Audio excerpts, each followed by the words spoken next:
ورحمة الله وبركاته. أخوتي، عدت لكم بفيديو جديد لمتابعة آخر تطورات المعارك الجارية في قرباغ الأذربيجانية بين أذربيجان وأرمينيا. كنا قد ذكرنا يوم أمس عن تقدم القوات الأذربيجانية باتجاه مدينة شوشة الاستراتيجية وسيطرتها على بعض البلدات والنقاط في الخريطة السابقة كما وضحتها يوم أمس. هذه خريطة يوم أمس والمحاور التي تقدمت منها القوات الأذربيجانية باتجاه منطقة شوشة في هذه المنطقة، وأصبحت على بعد 5 كيلومتر فقط عن مدينة شوشة الاستراتيجية. طبعا كما تعلمون متابعيني أو أيها الأخوة، المحاور تتغير يوميا، محاور القتال. كنا قد شاهدنا في الأيام السابقة تقدم القوات الأذربيجانية من محور قوبادلي باتجاه محور لاشين، من ثم تغير المحور وعمل التفاف من منطقة جبرائيل وحدروت، ومن ثم تقدم القوات الأذربيجانية أو الأزرية المفاجئ من محور جبرائيل لمسافة وعمق الأراضي في قرباغ واقترابها من منطقة شوشة. الآن أريد أن أنوه لبعض التفاصيل والمعارك الجارية. هذه خريطة اليوم وهذه محاور تقدم القوات الأزرية. الألوان باللون الأصفر هو المحور الثابت وهو منطقة محور لاتشين، وهنا قامت القوات الأزرية بتثبيت النقاط وأيضا مع السيطرة على النقاط الصفراء التي تلاحظونها هنا، بلدات جديدة تم الإعلان عنها من قبل رئيس جمهورية أذربيجان إلهام علييف. طبعا المحور الثاني هو محور حدروت هذه المنطقة، وعمل التفاف على الجبال الموجودة هنا في المنتصف. لنكبر الخريطة فقط لتتضح الصورة.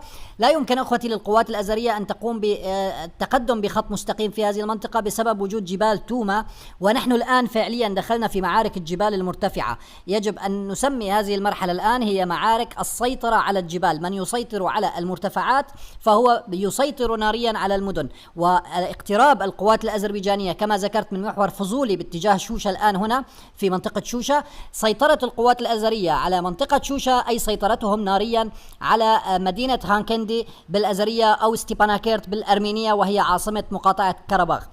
بالنسبة للأحداث الجارية الآن لأكون دقيقا معكم، تقدمت القوات الأزرية كما ذكرنا مساء أمس من منطقة إلى منطقة شوشة.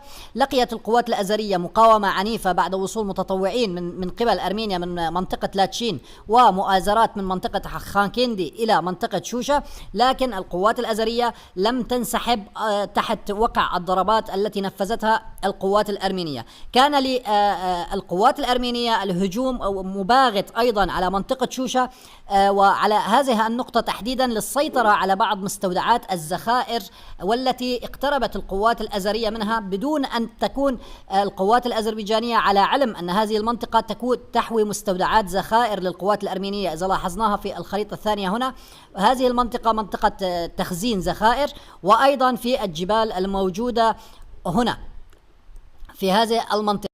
طبعا كما ذكرنا أن القوات الأزرية وصلت إلى شيخناق هذه المنطقة وأيضا وصلت على هذه التلال، كانت ترغب بالتقدم إلى منطقة شوشة، لكن القوات الأزرية تم صد الهجوم. لكن القوات الأزرية فتحت محور جديد باتجاه هذه المنطقة، باتجاه منطقة هذه الجبال التي هنا. ولاحظت القوات الأزرية وجود مستودع ذخائر للقوات الأرمينية، ولاحظت وجود كثيف لمقاومة عنيفة من قبل الأرمن للدفاع عن هذه المنطقة وعن هذه المستودعات، مما حزب القوات الأزرية بتفجير هذه المستودعات مساء أمس. ونشرت المعرفات ووسائل الإعلام الرسمية الأزرية مقاطع فيديو مصورة لإطلاق نار على واستهداف هذه المستودعات. أخوتي، هذه الخريطة الثانية كما نرى هنا، سيطرة القوات الأزرية الآن هنا على بعد شوشة 5 كيلومتر لنقص المسافة لكي تروا المسافة الموجودة هنا. المسافة التي تفصل الآن القوات الأزرية عن مدينة شوشة 3 كيلومتر و360 متر فقط، يعني 3 كيلومتر فقط، 3 كيلومترات تفصل القوات الأزرية عن مدينة شوشة. طبعا أعلنت أيضا وسائل إعلام أرمينية أن مدينة شوشة تعرضت لإطلاق نار مواقع القوات الأرمينية فيها، لكنها لم تحقق أهدافها.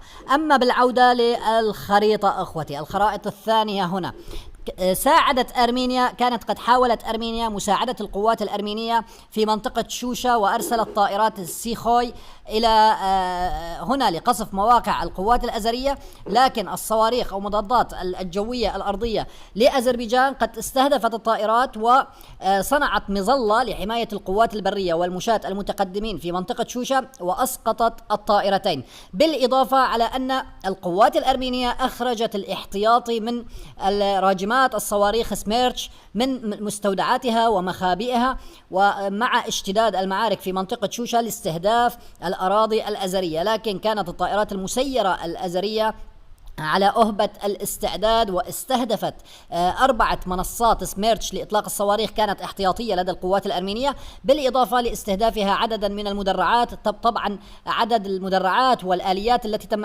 استهدافها من قبل القوات الأزرية تقريبا بحجم فرقة كاملة بسياراتها ومدرعاتها وراداراتها أيضا، كلها تم استهدافها مساء أمس عند تدخلها في معارك شوشة. الآن القوات الأزرية ما هو موقفها في منطقة شوشة؟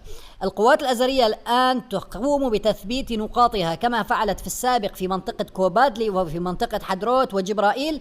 تقوم الآن القوات الأزرية بتثبيت النقاط في منطقة شوشة في هذه النقطة. ربما سيستمر تثبيت النقاط لمدة 24 ساعة أو 48 ساعة، ومن ثم سنتفاجأ بمحور جديد ربما ستتبعه القوات الأذربيجانية للهجوم إلى مدينة أو منطقة أخرى. تعودنا أن القوات الأزرية تقاتل على أرض الواقع بخطة مختلفة يوميا تختلف عن سابقاتها. صباح كل يوم هناك خطة جديدة وهناك استراتيجية جديدة للقوات، ولا توجد خطة ثابتة يمكن أن نتكهن بها. بالنسبة للمناطق الشمالية هنا منطقة ماداغيز أيضا هذا المحور تخلله مساء أمس وصباح اليوم اشتباكات خفيفة مع القوات الأرمينية لتخفيف الضغط عن المحاور الجنوبية في هذه المناطق، محور شوشة والذي تعرض لضغط شديد من القوات الأرمينية.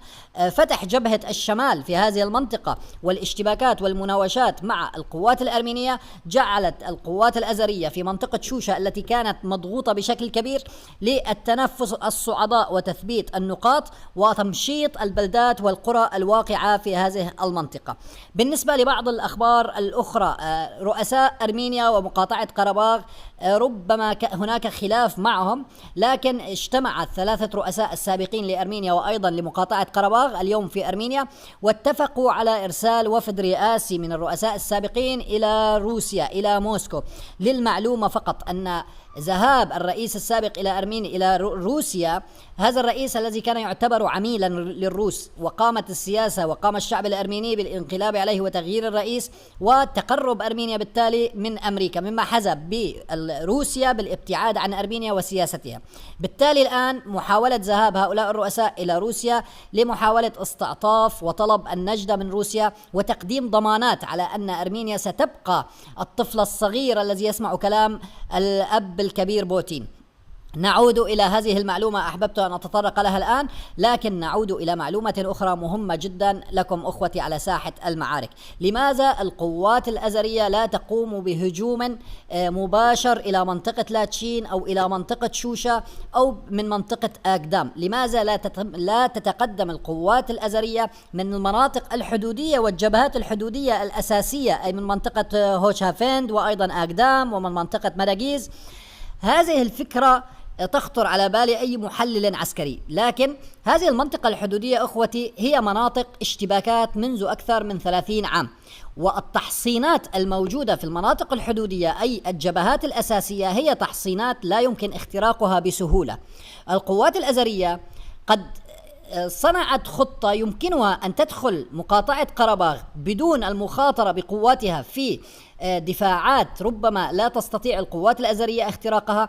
استطاعت اختراق هذه الدفاعات بخسائر بسيطة من منطقة جبريل من هذه المنطقة والدخول ومن ثم الالتفاف على الأراضي من المنطقة الجنوبية من هذه المناطق، وبالتالي القوات الأزرية كسبت مناطق جبلية طرق وعرة، لكنها تخطت الدفاعات التي صنعتها قوات قرباغ أو القوات الانفصالية الأرمنية في قرباغ، وبالتالي القوات الأزرية تقدم الآن في مناطق الدفاعات الموجودة فيها جديدة، الدفاعات الموجودة فيها سهلة الاختراق، وأيضا المنطقة التي دخل منها القوات الأذربيجانية لم تكن أرمينيا أو مقاطعة قرباغ أو القوات الأرمينية تتوقع أن تقوم القوات الأزرية بهذا الهجوم.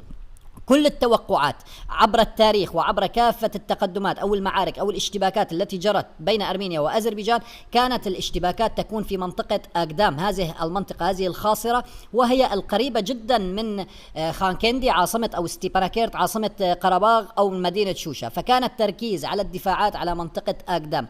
القوات الأزرية استغلت هذه الفرصة وتقدمت من المنطقة الجنوبية، لكن الآن القوات الأزرية دخلت كما قلت في بداية الفيديو بحرب المرتفعات. هناك خريطة تظهر المرتفعات التي يجب على القوات الأذربيجانية السيطرة عليها لكي طبعا لنرى المرتفعات هنا أخوتي.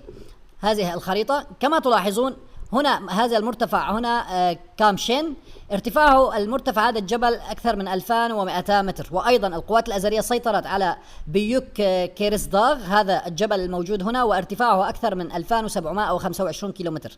بالتالي من يسيطر على المرتفعات الجبلية الآن بالقرب من شوشة وأيضا ستيباناكيرت أي خانكندي يستطيع السيطرة ناريا على كافة البلدات والقرى الموجودة.